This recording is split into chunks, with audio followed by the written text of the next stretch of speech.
Welcome to another Apollo Papyrus podcast episode. I am Aaron Apollo Camp. For this episode, my interview guest is an author, writer, artist, lecturer, and criminal justice reform advocate. As an author, he has written several books and contributed to multiple others, and as a writer, he has written numerous articles about subjects like art, culture, and criminal justice reform, among others. His name is Sean B.W. Parker, and my interview with Sean will follow the teleportation sound.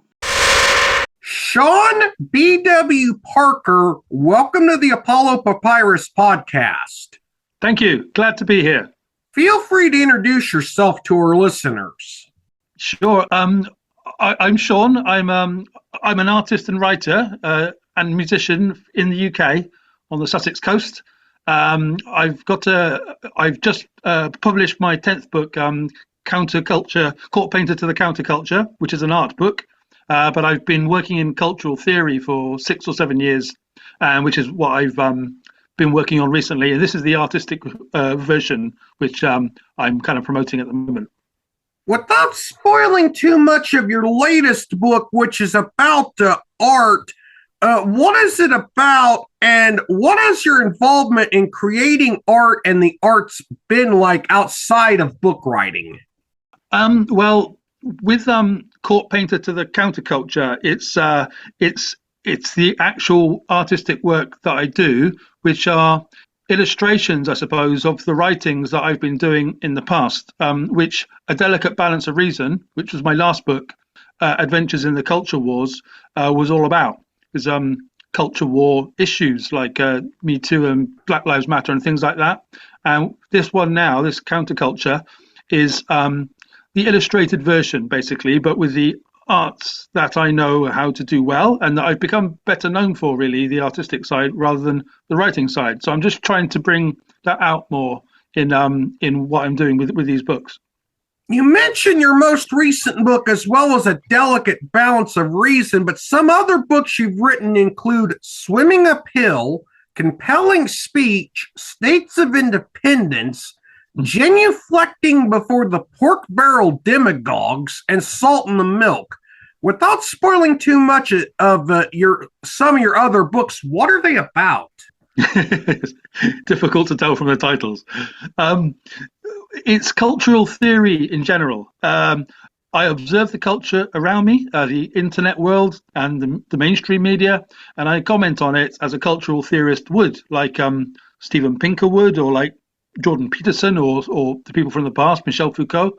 And when things are going interestingly and strangely, like they have been for the last 10 years in England and the US, they deserve commentary and trying to understand where it's all coming from. So with the one you mentioned, the genuflecting before the pork barrel demagogues, that's almost explicitly political about what was happening at the time with Putin and President Erdogan in Turkey and here in the UK.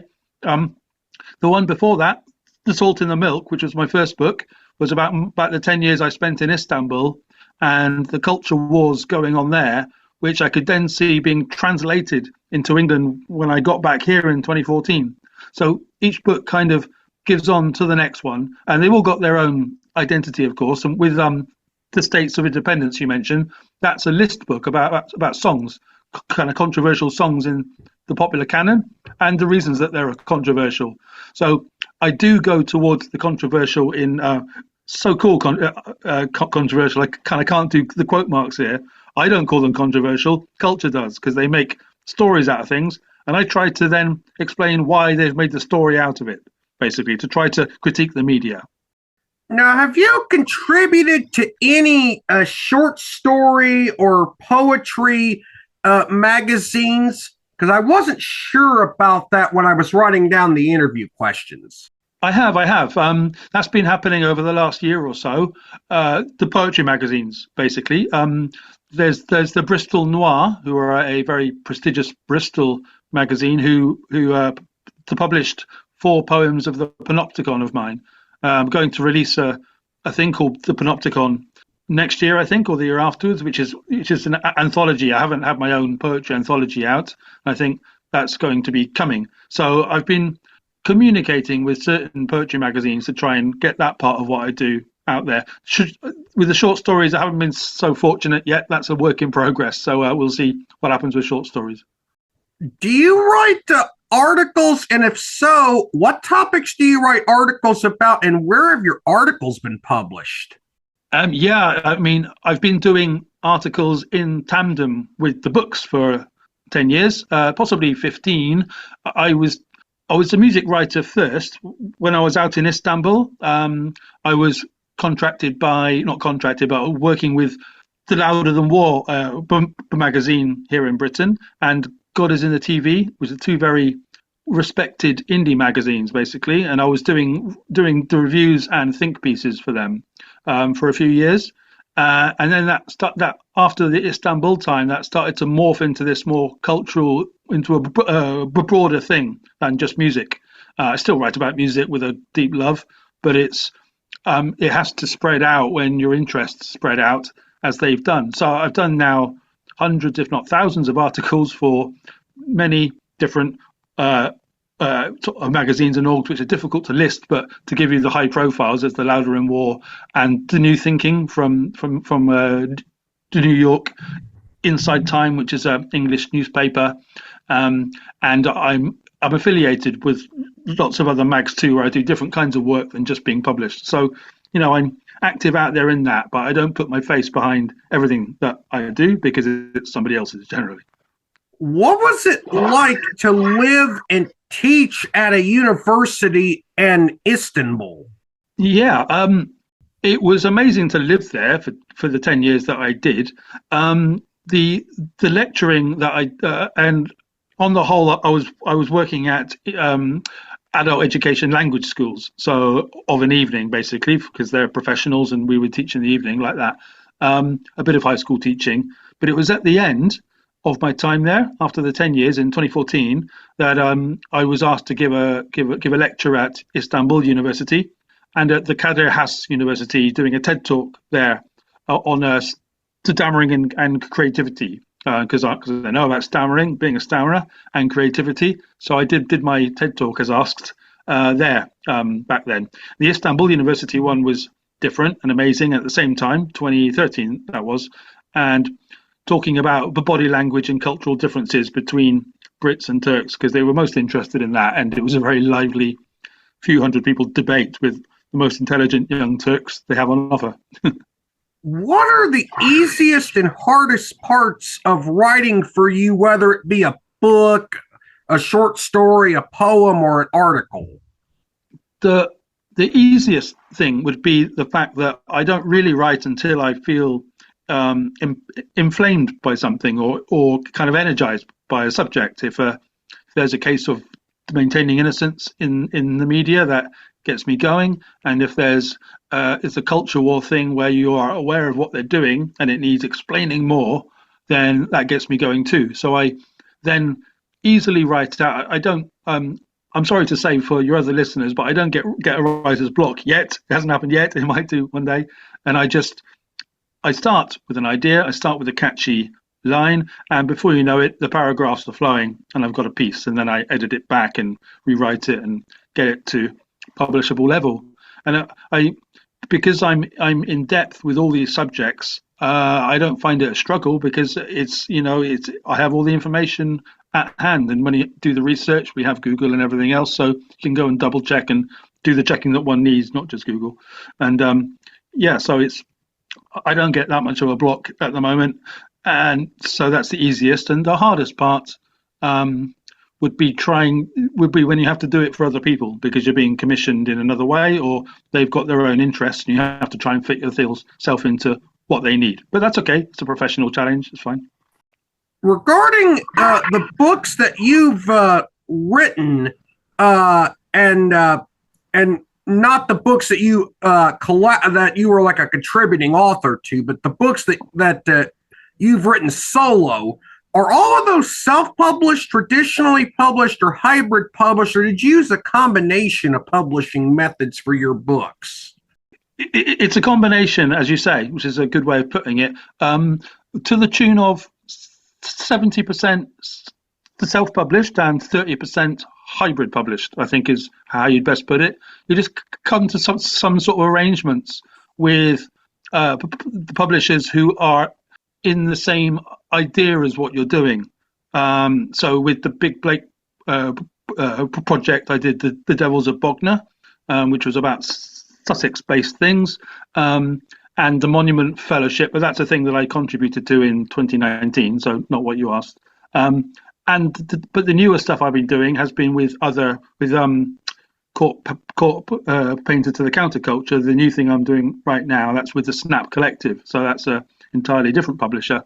So there's just a ongoing negotiation with publishers and organizations who are able to publish, as far as I'm aware. What motivates you to be interested in the subjects of art, culture, and justice reform? It's not a motivation so much as I've lived over the decades I've lived, I've worked out what interests me, and I've whittled that down into art and music and writing. And so in those places, I can just be happy doing what I do forward.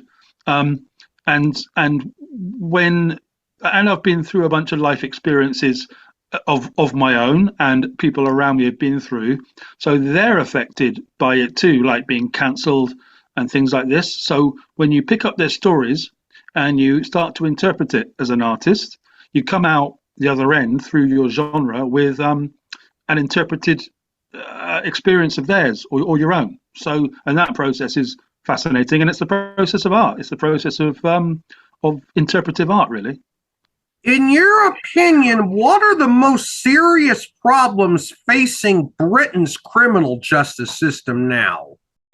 That would probably be Keir Starmer, our Prime Minister, which is glib, but he was the Director of Public Prosecutions 10 or so years ago, which started the Believe the Victim policy, which inverted all processes of British justice, making lots of new culture crimes very easy to manipulate by interested parties. And so you've seen many of the wrongful convictions since then. Mr. Andy Malkinson wasn't under Keir Starmer's sort of trouble, but his experience was there was evidence that he hadn't committed the crime he was convicted of, sat on by the police for 15 years whilst he was in prison. And that kind of thing, that kind of miscarriage of justice just inflames the public, let alone the postmasters at the post office after him. Mr. Johnny Depp, of course, is an American story, but he was but found liable in an English court as guilty. And so all these kind of things pile up to make a very, very politicized and problematic justice system, which is why I'm interested in that. Okay, I'm going to ask a follow-up question to that, because keep in mind the cases that you're talking about deal with people, predominantly men, who have been accused of some form of a sexual misconduct, whether it be sexual assault, sexual harassment, or whatever. Why do you believe that these individuals were wrongly prosecuted or wrongly held liable? The frank answer to that is misandrist feminism in the criminal justice system in both the US and the UK. That's the short answer. The long answer is that there's a lot of money in that. There's a push. There's an ideological push against men in these by these people. There's the feminism in academia stretches out into the justice system, into the CPS, into the police, and everywhere else, as a basically a product of something called carceral feminism, which is, I'm not going to say that I object to feminism. It's done many good things, and I'm the kind of soft end of this story where I loads of my for friends and readers are women, and my family, of course, all that. I love women, but the fact is that the political side of feminism is a very ugly place, and it has men in all their forms in its sights, and it takes them down. And the higher level, high profile, the better. And we see it all over the place, from as we say, Depp and Malkinson, which was 20 years ago, but it was the same story because there's no evidence in his case, and it was sat on anyway. The Postmasters is different, of course. So we do talk about lots of empowering the innocent, who I write for, but there's a whole cultural push to imprison or to marginalize men in the West, and it's absolutely plain as the nose on your face, unfortunately. And Mr. Donald Trump has just been, whatever anybody of listening thinks about Donald Trump, he's just been elected as the leader of the free world, when 6 months ago he was found liable for sexual assault himself, which tells you a lot about the state of that story. One last question. You gave a TED Talk titled Stammering and Creativity. What did you talk about in your TED Talk? What was the experience like, and what motivates you to be interested about how people who stammer are represented in culture? Yeah, well, as you'll tell, I have a stammer which comes and goes now as an older man. I had it since I was 5, and I had some therapy as I was growing up, many things. And I published Compelling Speech in 2023, Compelling Speech, The Stammering Enigma, which is about cultural perceptions of stammering. Mr. Rowan Atkinson, it's a black humor look at the condition, basically. And that was the literary form of the TED Talk, Stammering Creativity, which I'd done 10 years ago in Istanbul, as I said, in Kadir Has. The talk itself is, at the time, I had a much worse stammer than I do now, more difficult to handle, we say, rather than worse. I didn't have the techniques that I have now, and I talk about it a lot, which makes it easier. The more you talk, the easier a stammer gets, frankly. But back then, I was discussing how the right and the left brain are in conflict sometimes in the brain of a stammerer when they're trying to get their words out with the system sort of processing of the left brain being interfered with by the right brain, the creative right brain, which is more haywire. So it's saying you can't be so sensible, and it's creating this kind of block in the back of your tongue, which becomes like a habit tick over years. And you can get over that habit tick by continuing, by not dying, and by talking more. It will get better. And so that's what Stammering Creativity was all about, and trying to apply it to what I do best, which is creativity, getting those two worlds together. So yeah, that's what the TED Talk was all about. Sean, thank you for appearing on the Apollo Papyrus podcast. It was wonderful to interview you, and you were an insightful guest. Thank you so much for having me on, Aaron. I've had a lovely time. Cheers. While he expressed some opinions that I disagree with during the interview, it was wonderful to interview Sean. This is Aaron Apollo Camp reminding y'all to find your writing and reading purpose. Bye for now.